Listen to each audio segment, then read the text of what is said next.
Hello students. So today we are revising lesson The Sound of Music part 2, The Shehnai of Bismillah Khan from your book Beehive. So this lesson presents the life journey of India's illustrious son Bismillah Khan, an ordinary man who rose to be the legendary Shehnai maestro. And by dedication of his hard work, he was conferred Bharat Ratna, the highest national award of India. And this chapter also throws light on the origin of Shehnai. Pungi, a musical instrument, was banned by Emperor Aurangzeb because of its shrill and unpleasant sound. So Pungi's sound was unpleasant. In fact, it was regarded more as a noisemaker rather than a musical instrument. But it was modified and perfected by a barber who belonged to a family of professional musicians. He played it in the chamber of the king Aurangzeb, and its sound was so appreciated by the emperor that it was made a part of Naubat. Naubat means one of those instruments that were played at royal palace. Since it was played for the first time in Shah's chamber by a Nai, so it came to be known as Shehnai.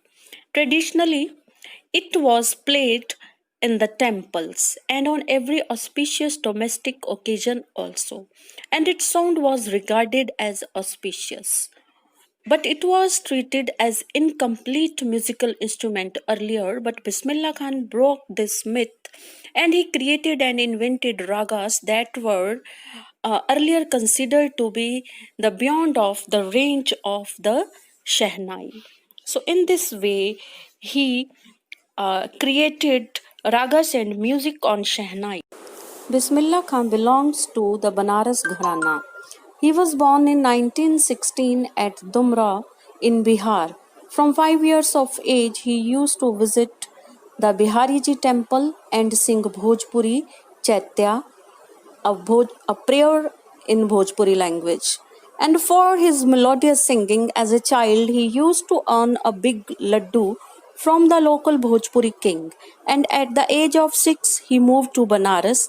There, under the guidance and training of his maternal uncle Ali Bux, he started picking up the finer training of Shehnai, and he used to spend most of his time practicing on the banks of river Ganga, and the themes of his music were deeply affected by the sounds of flowing water of the Ganga.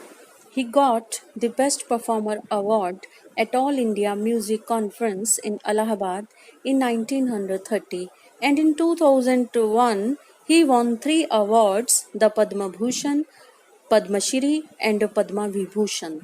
He was invited to play the Shehnai from the ramparts of the Red Fort in 1947, becoming the first to greet the independent India.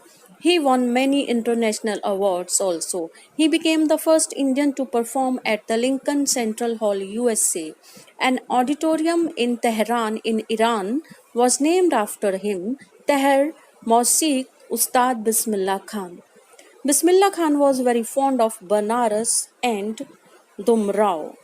Okay, and he declined an offer from one of his students to Seattle in USA, as he was not willing to stay away for long time from Banaras and its holy river Ganga. He ventured into the film world also. How he ventured into the film world? He gave his music in 2 movies, and his composition Dil Ka Khilona Hai, Dil Ka Khilona Hai Toot Gaya. This old song was composed by Bismillah Khan for movie Goonj Uthi Shehnai. Was it chartbuster? It was a super hit, but he could not associate himself with the artificial glamour of the film world. For him, music was his soul and his life. He died in 2006.